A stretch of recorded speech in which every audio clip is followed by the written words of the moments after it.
Subscribe कीजिए education planet YouTube channel को और बेल आइकन को दबाइए लेटेस्ट एजुकेशन और टेक वीडियोस सबसे पहले देखने के लिए।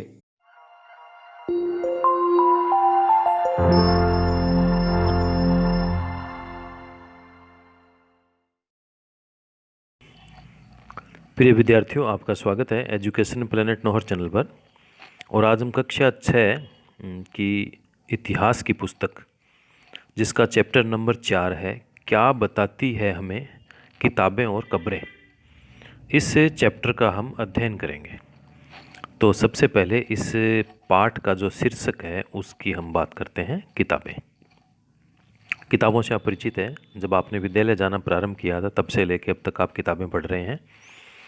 लेकिन इस पाठ में हम जिन किताबों की बात कर रहे हैं वो किताबें बहुत पुरानी हैं, आज से लगभग 3500 साल पहले की है। जैसे कि जो प्राचीन वेद हैं, ऋग्वेद, यजुर्वेद, अथर्ववेद, सामवेद, इनकी किताबों में इनमें क्या लिखा हुआ है उसकी हम बात करेंगे। और दूसरा इसका शीर्षक है कब्रें। कब्र का मतलब होता है कि व्यक्ति की जब मृत्यु होती है तो मृत्यु होने के बाद में विभिन्न धर्मों में उनका जो अंतिम संस्कार का तरीका है वो अलग अलग होता है। जैसे हिंदू धर्म में उसको जलाया जाता है, और इस्लाम और ईसाई, इस धर्म में जब व्यक्ति की मृत्यु हो जाती है तो फिर उसको एक ज़मीन में गड्ढा खोद कर और वहाँ उस व्यक्ति को लेटाया जाता है और फिर उसको गड्ढे को पूरा कर देते हैं, उसको मिट्टी वगैरह डाल के उसको वापस कंप्लीट कर देते हैं। तो इस प्रकार की जो व्यवस्था होती है उसको कहते हैं कब्र। हिंदू धर्म में भी कई ऐसे साधु सन्यासी होते हैं जो जिनके शव को जलाया नहीं जाता, उनमें भी इसी प्रकार से गड्ढा खोद के और उनको वहाँ बैठा कर या लेटा कर और उनको ऊपर मिट्टी से उनको पूरा कर दिया जाता है, मिट्टी से उस गड्ढे को बूर दिया जाता है, उसको कहा जाता है समाधि। तो हम इस पाठ में पुरानी किताबें, कौन सी, 3500 साल पहले की किताबें, ऋग्वेद, यजुर्वेद, सामवेद, अथर्ववेद, और कब्रें, जो पुरानी कब्रें हैं वो हमें क्या बताती है, उनसे हमें क्या क्या जानकारी मिलती है, इसके बारे में ये सारा का सारा पाठ है और इस पाठ को हम पढ़ेंगे। तो देखिए, ये आपको मेरी का चित्र दिखाई दे रहा है। जैसे ही घंटी बजी, शिक्षक ने छात्रों को अपने साथ आने को कहा और आज वे पहली बार पुस्तकालय जा रहे थे। पुस्तकालय यानी पुस्तक का घर, जहाँ बहुत सारी पुस्तकें होती है, वो पुस्तकालय कहलाता है। तो मेरी ने देखा कि पुस्तकालय उसकी कक्षा से काफ़ी बड़ा था। वहाँ किताबों से भरे कई रैक थे, अलमारियाँ। कोने में एक अलमारी थी जो मोटी मोटी किताबों से भरी थी। मेरी को एक अलमारी खोलने की कोशिश करते देखकर शिक्षक ने कहा कि उस अलमारी में अलग अलग धर्मों से जुड़ी हुई महत्वपूर्ण किताबें हैं। क्या तुम्हें मालूम है कि हमारे पास वेदों का भी एक संग्रह है? अब जैसे ही ये वेदों का नाम आया, मेरी सोचने लगी वेद क्या है। चलिए मेरी की समस्या हम हल करते हैं। वेद क्या है? दुनिया के प्राचीनतम ग्रंथ वेद है। दुनिया के प्राचीनतम ग्रंथ, वेदों की जो संख्या है वो 4 है। ऋग्वेद, सामवेद, यजुर्वेद और अथर्ववेद। ये प्रश्न पूछा जा सकता है आपसे कि वेदों की संख्या कितनी है, वेदों के नाम लिखो। तो वेद 4 हैं और उनके नाम ऋग्वेद, सामवेद, यजुर्वेद और अथर्ववेद है।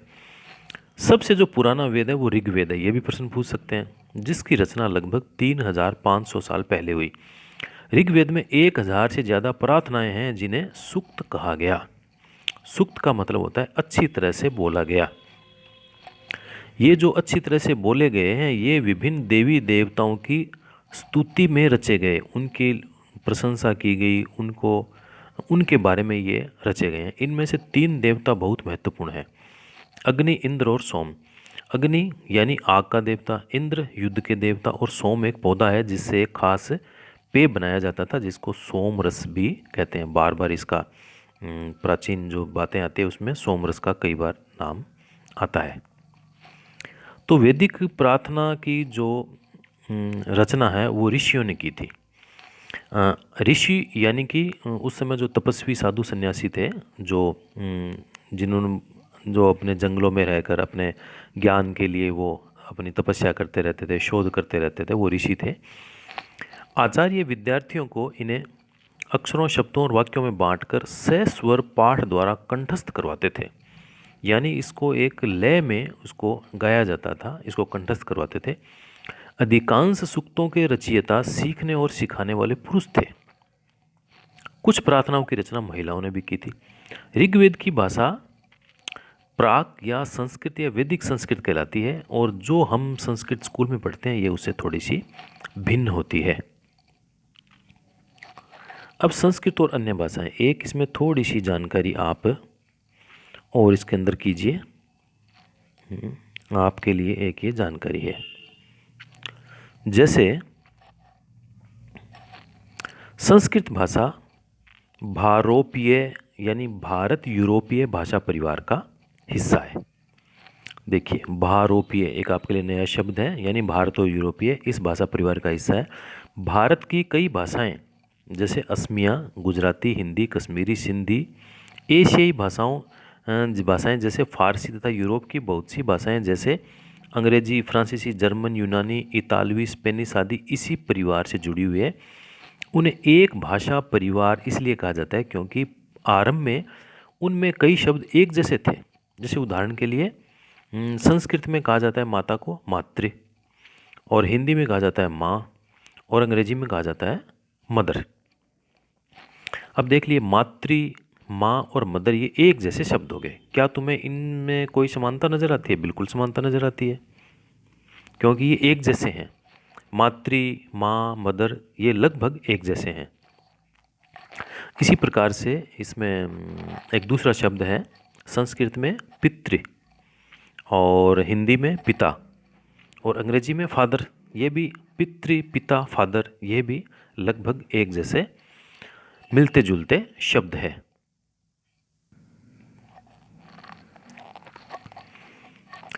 उपमहाद्वीप में दूसरे भाषा परिवारों की भी भाषाएं बोली जाती थी।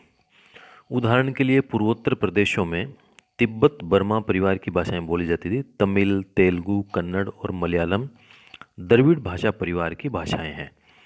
जबकि झारखंड और मध्य भारत के कई हिस्सों में बोली जाने वाली भाषाएं ऑस्ट्रो एशियाटिक परिवार से जुड़ी हुई है। अब इसमें एक प्रश्न बन सकता है कि जो भारत के पूर्वोत्तर प्रदेश हैं उनमें किस परिवार की भाषाएं बोली जाती है? तो तिब्बत बर्मा, ये आपको उत्तर देना होगा। और तमिल, तेलुगु, कन्नड़, मलयालम द्रविड़ भाषा परिवार की भाषाएं हैं। तो तमिल, तेलुगु, कन्नड़ और मलयालम ये किस परिवार की, इन भाषाओं का संबंध किस परिवार से? तो आप कहोगे द्रविड़ भाषा परिवार से इसका संबंध है। अब हम इसको आगे बढ़ाते हैं। हम जिन किताबों को पढ़ते हैं वे लिखी और छापी गई है। ऋग्वेद का उच्चारण किया जाता था। देखिए, हम जो किताबें पढ़ते हैं वो लिखी हुई है, लेकिन जो ऋग्वेद है उसका उच्चारण किया जाता था, और उच्चारण भी सहस्वर किया जाता था, और श्रवण किया जाता था, इन्हें सुना जाता था, न कि पढ़ा जाता था। रचना के कई सदियों बाद इसे पहली बार लिखा गया। इसे छापने का काम तो मुश्किल से 200 साल पहले हुआ है। यानी हजारों साल तक ये जो किताबें थी वो एक दूसरे से सुनकर, किसी ने उसका सहस्वर उसको गाया, दूसरे ने उसको सुना, फिर उसको याद किया, फिर उसने किसी और को सुनाया। इस प्रकार से एक दूसरे से यह हजारों साल तक चलती रहती थी। लगभग 200 साल पहले इसको छापा गया था। अब इतिहासकार ऋग्वेद का अध्ययन कैसे करते हैं? इतिहासकार पुरातत्ववेताओं की तरह ही अतीत के बारे में जानकारी इकट्ठी करते हैं। जो बीता हुआ समय उसके बारे में जानकारी इकट्ठी करते हैं, लेकिन भौतिक अवशेषों के अलावा वे लिखित स्रोतों का भी उपयोग करते हैं। अब ऋग्वेद का अध्ययन कैसे करेंगे? जैसे ऋग्वेद के कुछ सूक्त वार्तालाप के रूप में हैं। विश्वामित्र नामक ऋषि और देवियों के रूप में पूजित दो नदियां व्यास और सतलुज के बीच यह संवाद एक ऐसे ही सूक्त का अंश है। और किस प्रकार से है ये देखिए। इससे पहले आपको हम दिखाते हैं, यह एक भुर्ज वृक्ष की छाल पर लिखी गई यह पांडुलिपि है। ये ऋग्वेद की पांडुलिपि का एक पेज है। यानी जो पांडुलिपि वो होती है जो हाथ से जिसको लिखा जाता है, यानी ऐसी पुस्तक जिसको प्रारंभ में कोई भी लेखक है वो अपने हाथ से लिखेगा, तो उसके हाथ से लिखी गई जो मूल पुस्तक है उसे पांडुलिपि कहते हैं। तो ये जो ऋग्वेद की एक पांडुलिपि है, ये भुर्ज वृक्ष की छाल पर इसको लिखा गया है। अब आप देखिए, अब इसकी जो भाषा है वो किस प्रकार से आज की संस्कृत भाषा से अलग है। अब आप देखिए, तो आप तो इसमें कुछ भी चीज़ समझ ही नहीं पाएंगे कि क्या लिखा हुआ है। तो ये ऋग्वेद की पांडुलिपि का एक पृष्ठ है। तो भुर्ज वृक्ष की छाल पर लिखी गई यह पांडुलिपि कश्मीर में पाई गई। लगभग 150 वर्ष पहले ऋग्वेद को सबसे पहली बार छापने के लिए इसका उपयोग किया गया। इसी पांडुलिपि को देखकर अंग्रेजी अनुवाद तैयार हुआ। यह पांडुलिपि पुणे महाराष्ट्र के एक पुस्तकालय में सुरक्षित रखी हुई है। अब जो सूक्त था जिसमें नदियों और विश्वामित्र के बारे में बातचीत हुई थी, उसको हम भी उसको देख लेते हैं क्या बातचीत हुई थी। तो विश्वामित्र कहते हैं, हे नदियों, अपने बछड़ों को चाटती हुई दो दमकती गायों की तरह दो फुर्तीले घोड़ों की चाल से पहाड़ों से नीचे आओ। इंद्र द्वारा दी हुई शक्ति से स्फूर्त तुम रथों की गति से सागर की ओर बह रही हो। तुम जल से परिपूर्ण हो, एक दूसरे से मिल जाना चाहती हो। नदियाँ कहती है, जल से परिपूर्ण हम देवताओं के बनाए हुए रास्ते पर चलती है। एक बार निकलने पर हमें रोका नहीं जा सकता। हे ऋषि, तुम हमसे प्रार्थना क्यों कर रहे हो? विश्वामित्र कहते हैं, हे बहनों, मुझ गायक की प्रार्थना सुनो। मैं रथों और गाड़ियों सहित बहुत दूर से आया हूँ। कृपा करके अपने जल को हमारे रथों और गाड़ियों की धुरियों के ऊपर न उठाओ, ताकि हम आसानी से उस पार जा सकें। नदियाँ, हम तुम्हारी प्रार्थना सुनेंगे, जिससे तुम सब सुरक्षित उस पार जा सको। इतिहासकार ये बताते हैं कि यह प्रार्थना उस क्षेत्र में रची गई होगी जहाँ ये नदियाँ बहती है। वे यह भी सुझाते हैं कि जिस समाज में ऋषि रहते थे वहाँ घोड़ों और गायों को बहुत महत्व दिया जाता था, इसीलिए नदियों की तुलना घोड़ों और गायों से की गई। अब देखिए, ये जो सूक्त था इससे हमें इतिहास की जानकारी मिली कि जब इसको वहाँ गाया गया तो उस समय घोड़ों और गायों को महत्व दिया जाता था, इसलिए नदियों की तुलना घोड़ों और गायों से की गई। ऋग्वेद की प्रार्थना में अन्य दूसरी नदियाँ, खासकर सरस्वती, सिंधु और उसकी सहायक नदियों का भी जिक्र है। गंगा और यमुना का उल्लेख सिर्फ एक बार इसमें हुआ है। अब मवेशी, घोड़े और रथ। ऋग्वेद में मवेशी यानी जो भेड़, बकरी, गाय, ये सभी जो जानवर होते हैं उनको मवेशी कह दिया जाता है। तो मवेशी बच्चों, खासकर पुत्रों और घोड़ों की प्राप्ति के लिए अनेक प्रार्थनाएं हैं। घोड़ों की लड़ाई में रथ खींचने के काम में लाया जाता था। इन लड़ाइयों में मवेशी जीत कर लाए जाते थे।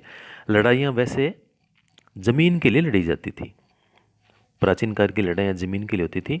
अच्छे चरागाह हो जहाँ पर जो जैसी जल्दी तैयार होने वाली फसलों को उपजाया जा सकता था। कुछ लड़ाइयाँ पानी के स्रोतों और लोगों को बंदी बनाने के लिए भी लड़ी जाती थी। युद्ध में जीते गए धन का कुछ भाग सरदार रख लेते थे। अब सरदार का मतलब यहाँ पे सिख नहीं है, सरदार का मतलब यहाँ पे नेता है। जो लोग वीर होते थे, बहादुर होते थे, जो अपने कोई समूह था उसका वो नेता था, उसको सरदार कहते थे। तथा कुछ हिस्सा पुरोहित को दिया जाता है। पुरोहित का मतलब यहाँ पे ब्राह्मण से उसका अर्थ है, जो कि उस समय ऋग्वेद में पुरोहित को ब्राह्मण कहा गया है। इनका कार्य यज्ञ और अनुष्ठान संपन्न करवाना होता था। शेष धन आम लोगों में बांट दिया जाता था। कुछ धन यज्ञ करने के लिए भी प्रयुक्त होता था। यज्ञ की आग में आहुति दी जाती थी। ये आहुतियाँ देवी देवताओं को दी जाती थी। घी, अनाज और कभी कभी जानवरों की भी आहुति दी जाती थी। आहुति का मतलब उसमें यज्ञ की ज्वाला में डालना। अधिकांश पुरुष इन युद्धों में भाग लेते थे। कोई स्थायी सेना नहीं होती थी, लेकिन लोग सभाओं में मिलते जुलते थे और युद्ध व शांति के विषय में सलाह मशविरा करते थे। और वहाँ ये ऐसे लोगों को अपना सरदार चुनते थे जो बहादुर और कुशल योद्धा हो। अब लोगों की विशेषता बताने वाले शब्द। लोगों का वर्गीकरण काम, भाषा, परिवार, समुदाय, निवास स्थान या सांस्कृतिक परंपरा के आधार पर किया जाता रहा। ऋग्वेद में लोगों की विशेषता बताने वाले कुछ शब्द हम देखते हैं। ऐसे दो समूह हैं जिनका वर्गीकरण काम के आधार पर किया गया। पहला है पुरोहित, जिन्हें कभी कभी ब्राह्मण कहा जाता। तरह तरह के यज्ञ और अनुष्ठान करते। दूसरे लोग थे राजा। ये राजा वैसे नहीं थे जिनके बारे में हम कहानियों में, किस्सों में सुनते हैं। ये न तो बड़ी राजधानी और महलों में रहते थे, न इनके पास सेना थी, न ही ये कर वसूलते। प्राय राजा की मृत्यु के बाद उसका बेटा अपने आप को शासक नहीं बना पाता था। तो यहाँ पे जो राजा थे वो वैदिक काल में लोग राजा उस व्यक्ति को चुनते थे जो बहादुर और कुशल योद्धा होता था। ये राजा महलों और राजधानी में नहीं बल्कि लोगों के बीच में ही रहते थे। जनता या समुदाय के लिए दो शब्दों का इस्तेमाल होता था। एक था जन, जिसका प्रयोग हिंदी व अन्य भाषाओं में आज भी होता है। दूसरा था विश, जिससे वैश्य शब्द निकला। इस विषय पर आगे भी हम थोड़ा और विस्तार से पढ़ेंगे। ऋग्वेद में विश और जनों के नाम मिलते हैं, इसलिए हमें पुरुजन या विश, भारतजन या विश, यदुजन या विश जैसे कई उल्लेख हमें मिलते हैं। जिन लोगों ने इन प्रार्थनाओं की रचना की वे कभी कभी खुद को आर्य कहते थे और अपने विरोधियों को दास या दस्यु कहते थे। दस्यु वे लोग थे जो यज्ञ नहीं करते थे और शायद दूसरी भाषाएं बोलते थे। बाद के समय में दास स्त्रीलिंग यानी दासी शब्द का मतलब गुलाम हो गया। दास वे स्त्री और पुरुष होते थे जिन्हें युद्ध में बंदी बनाया जाता था। उन्हें उनके मालिक की जायदाद माना जाता था। जो भी काम मालिक चाहते वे उन्हें सब करना पड़ता था। जिस युग में उपमहाद्वीप के उत्तर पश्चिम में ऋग्वेद की रचना हो रही थी उसी समय दूसरी जगहों पर एक अलग तरह का विकास हो रहा था। अब वहाँ क्या हो रहा था उसकी बात कर लेते हैं। खामोश प्रहरी कहानी महापाषाणों की। महापाषाण यानी बड़े बड़े पत्थर के टुकड़े। ये शिलाखंड महापाषाण नाम से जाने जाते थे। ये पत्थर दफन करने की जगह पर लोगों द्वारा बड़े करीने से लगाए गए थे। करीना यानी एकदम अच्छे तरीके से, व्यवस्थित तरीके से। आपने कहीं कपड़े डाल रखे हैं, वो कपड़े बिखरे पड़े हैं और उन्हीं कपड़ों को आपने एकदम समेट कर सही तरीके से रख दिया तो हम कहेंगे आपने कपड़े करीने से रखे हैं। महापाषाण कब्रें बनाने की प्रथा लगभग 3000 साल पहले शुरू हुई। यह प्रथा दक्कन, दक्षिण भारत, उत्तर पूर्वी भारत और कश्मीर में प्रचलित थी। कुछ महत्वपूर्ण जो महापाषाण पूरा स्थल है वो इससे पीछे का जो पार्ट था उसमें एक मानचित्र में उस समय दिया हुआ था। अब देखिए आप, ये एक महापाषाण को ताबूत यानी शवाधान कहा जाता है। यहाँ दिखाए गए सिस्टम में एक पोर्ट होल और बड़ा सुराख है जो शायद पत्थरों से बने हुए कमरे में जाने का होता था। ये उस समय का एक चित्र है। आप इसको और अच्छी तरह से देखिए तो आप इसमें देखेंगे कि यहाँ एक ये सुराख बनाया हुआ है। यहाँ जो मरीज़ था, मरीज़ या जो शव था, मरीज़ तो नहीं कहेंगे उसको, जब व्यक्ति की मृत्यु हो जाती तो उसके शव को यहाँ इसमें दफनाया जाता था। कई बार पुरातत्वविदों को गोलाकार सजाए हुए पत्थर मिलते हैं। कई बार अकेला खड़ा हुआ पत्थर मिलता है। ये ही एकमात्र प्रमाण है जो जमीन के नीचे कब्रों को दर्शाते हैं। अब महापाषाणों के निर्माण के लिए लोगों को कई तरह के काम करने पड़ते थे, जैसे गड्ढा खोदना, शिलाखंडों को ढो कर लाना, बड़े पत्थरों को तराशना, मरे हुए को दफनाना। ये जो कब्रें थी इन कब्रों में कुछ समानताएं हैं। सामान्यतः मृतकों को खास किस्म के मिट्टी के बर्तनों के साथ दफनाया जाता था जिन्हें काले लाल मिट्टी के बर्तनों या ब्लैक एंड रेड वेयर के नाम से जाना जाता है। इनके साथ ही मिले लोहे के औजार और हथियार, घोड़ों के कंकाल, सामान तथा पत्थर और सोने के गहने भी उसमें मिलते थे। अब ये देखिए आप, महापाषाण कब्रों में मिले लोहे के सामान और ये नीचे एक कुल्हाड़ियाँ और नीचे एक ये कटार भी इसमें अपने को दिखाई दे रही है। ये कब्रों में जो सामान था वो जो मृतक व्यक्ति को दफनाया जाता था उसके साथ ये सामग्री उस समय मिली है। अब ये जो कब्रें हैं वो लोगों की सामाजिक असमानताओं के बारे में भी बताती है। कैसे बताती है? कंकाल के साथ पाई गई चीज़ें मरे हुए व्यक्ति की ही होती है। कभी कभी एक कब्र की तुलना में दूसरी कब्र में ज़्यादा चीज़ें मिलती है। जैसे ब्रह्मगिरी में एक कब्र मिली थी, उसमें व्यक्ति की कब्र में 33 सोने के मन के और शंख पाए गए। 33 किसके मन के? सोने के। और दूसरे कंकालों के पास सिर्फ कुछ मिट्टी के बर्तन ही पाए गए। अब ये जो अंतर था, ये अंतर बताता है कि एक तो कब्र किसी धनवान व्यक्ति की रही होगी और दूसरी कब्र किसी साधारण गरीब व्यक्ति की रही होगी। यह दफनाए गए लोगों की सामाजिक स्थिति और भिन्नता को दर्शाता है। कुछ लोग अमीर थे तो कुछ लोग गरीब, कुछ लोग सरदार थे या दूसरे अनुयायी थे। कभी कभी महापाषाणों में एक से अधिक कंकाल मिले हैं। वे ये दर्शाते हैं कि शायद एक ही परिवार के लोगों को एक ही स्थान पर अलग अलग समय दफनाया गया था। बाद में मरने वाले लोगों को पोर्ट होल के रास्ते कब्रों में लाकर दफनाया जाता है। ऐसे स्थान पर गोलाकार लगाए गए पत्थर या चट्टान चिन्हों का काम करते थे, जहां लोग आवश्यकतानुसार शवों को दफनाने के लिए दोबारा आ सकते थे। दक्षिण भारत में एक स्थान है इनाम गांव। दक्षिण भारत में इनाम गांव नाम का स्थान है। यह भीमा की सहायक नदी घोड़ के किनारे एक जगह है। इस जगह पर 3600 से 2700 साल पहले, 3600 से 2700 साल पहले लोग रहते थे। यहाँ वयस्क लोगों को पूरा गड्ढे में सीधा लिटाकर दफनाया जाता। उनका सिर उत्तर की ओर होता। कई बार उन्हें घर के अंदर ही दफनाया जाता था। ऐसे बर्तन जिसे शायद खाना और पानी हो दफनाए गए शव के पास रख दिए जाते थे। एक आदमी को 5 कमरों वाले मकान के आंगन में 4 पैरों वाले मिट्टी के एक बड़े से संदूक में दफनाया गया। बस्ती के बीच में बसा यह घर गांव के सबसे बड़े घरों में से एक था। इस घर में एक अनाज का गोदाम भी था। शव के पैर मुड़े हुए थे।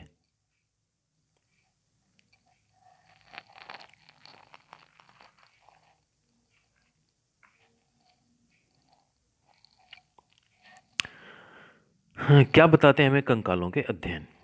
अब जो कंकाल के अध्ययन करते हैं उससे भी हमें जानकारी मिलती है। कैसे जानकारी मिलेगी? छोटे आकार के आधार पर एक बच्चे के कंकाल को आसानी से हम पहचान सकते हैं, लेकिन बच्चे और बच्ची के कंकाल में हम अंतर नहीं कर पाएंगे। कंकाल किसी पुरुष का है या स्त्री का, इसका पता लग सकता है। कभी कभी लोग कंकाल के साथ मिले सामान के आधार पर इसका अंदाज़ा लगाते हैं। उदाहरण के लिए कंकाल के साथ गहने मिलते हैं, लेकिन यह नहीं माना जाता क्योंकि गहने कई बार पुरुष भी पहनते हैं। कंकाल का लिंग पहचान करने का बेहतर तरीका उसकी हड्डियों की जांच है। यहाँ पे हड्डियाँ होना चाहिए। चूंकि महिलाएं बच्चों को जन्म देती है, इसलिए उनका कटी प्रदेश या कुल्ला पुरुषों से ज़्यादा बड़ा होता है। ये समझ कंकालों के आधुनिक अध्ययन पर आधारित है। आज से लगभग 2000 साल पहले चरक नाम के प्रसिद्ध वैद्य हुए। उन्होंने चिकित्सा शास्त्र पर चरक संहिता नाम की पुस्तक लिखी। वे कहते हैं कि मनुष्य के शरीर में 360 हड्डियाँ होती है। यह आधुनिक शरीर रचना का विज्ञान का जो कहता है कि 206 हड्डियाँ होती है उससे ज़्यादा है, लेकिन संभवतः चरक ने अपनी गिनती में दांत या हड्डियों के जोड़ और कार्टिलेज को जोड़ कर यह संख्या बताई होगी। अब जो इनाम गांव हमने जो बात की, दक्षिण भारत का एक जो स्थान था, वहाँ के लोगों के काम धंधे कैसे थे? इनाम गांव में पुरातत्वविदों को गेहूं, जौ, चावल, दाल, बाजरा, मटर और तिल के बीज मिले हैं। अब ये बीज मिलने से ये पता लग गया कि उन लोगों को वहाँ पर इन चीज़ों की जानकारी थी। कई जानवरों की हड्डियाँ भी मिली है। कई हड्डियों पर काटने के निशान से अंदाज़ा होता है कि लोग उन्हें खाते होंगे। गाय, बैल, भैंस, बकरी, भेड़, कुत्ता, घोड़ा, गधा, सूअर, सांभर, चितकबरा, हिरण, कृष्णमृग, खर्रा, नेवला, चिड़िया, घड़ियाल, कछुआ, केकड़ा और मछली की हड्डियाँ भी पाई गई है। ऐसे साक्ष्य मिले हैं कि बेर, आंवला, जामुन, खजूर और कई तरह की रस भरियाँ वहाँ इकट्ठी की जाती थी। अब ये मिलने से हम ये पता लगा सकते हैं कि जो इनाम गांव है वहाँ के लोग इन चीज़ों का प्रयोग कर सकते थे। ये हमें इतिहास के बारे में इससे जानकारी मिली। अब ये आप इसमें और देखिए, एक चीन के विषय में ये एक जानकारी दी गई है। एटलस में हम चीन को यदि देखते हैं तो वहाँ की बात है लगभग 3500 साल पहले वहाँ की लेखन कला के सबसे पुराने उदाहरण पाते हैं। वहाँ क्या था? जानवरों की हड्डियों पर लिखा गया था।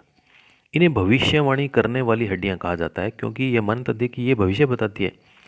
राजा लोग लिपिकारों ने जो लिखने वाले थे, इन हड्डियों पर सवाल लिखवाते थे। क्या वे युद्ध जीतेंगे? क्या उनकी फसलें अच्छी होगी? क्या उन्हें पुत्र होंगे?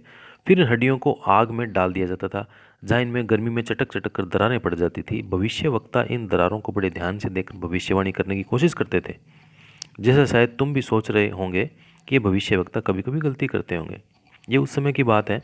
हालांकि इस प्रकार से भविष्यवाणी करने का कोई एक वैज्ञानिक आधार नहीं है। ये राजा शहरों में महल बनाकर रहते थे। उन्होंने बेशुमार दौलत इकट्ठी कर ली थी, जिनसे बड़े बड़े नक्काशी किए हुए कांसे के बर्तन शामिल थे, लेकिन वे लोहे का इस्तेमाल करना नहीं जानते थे। क्यों? क्योंकि वहाँ लोहे के जो बर्तन वगैरह कुछ मिले नहीं थे, इसलिए पता लगता है कि वहाँ लोहे का इस्तेमाल करना वो नहीं जानते थे। आइए अब इसके प्रश्न उत्तरों को हम देखते हैं। सबसे पहला प्रश्न है, निम्नलिखित को सुमेल करो। अब इसमें देखिए, सबसे पहले है सूक्त। सूक्त का मतलब है अच्छी तरह से बोला गया, तो इसके साथ में ये मिलेगा सी। और दूसरा है रथ। रथ का मतलब होगा युद्ध में प्रयोग किया जाता था। रथ का संबंध है युद्ध में प्रयोग किया जाता था। तीसरा है यज्ञ। यज्ञ का मतलब होगा अनुष्ठान, तो इसका संबंध अनुष्ठान से है। और चौथा है दास। दास का संबंध गुलाम से है। और महापाषाण, महापाषाण का संबंध सजाए गए पत्थर से है।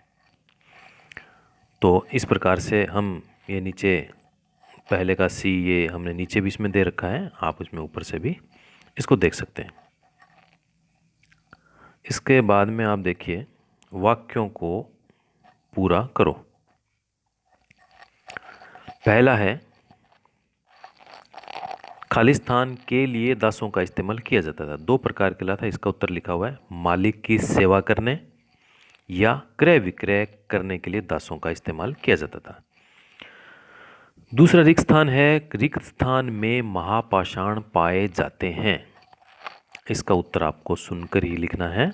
इसमें आएगा दक्कन, दक्षिणी भारत, उत्तर पूर्वी भारत और कश्मीर में महापाषाण पाए जाते हैं।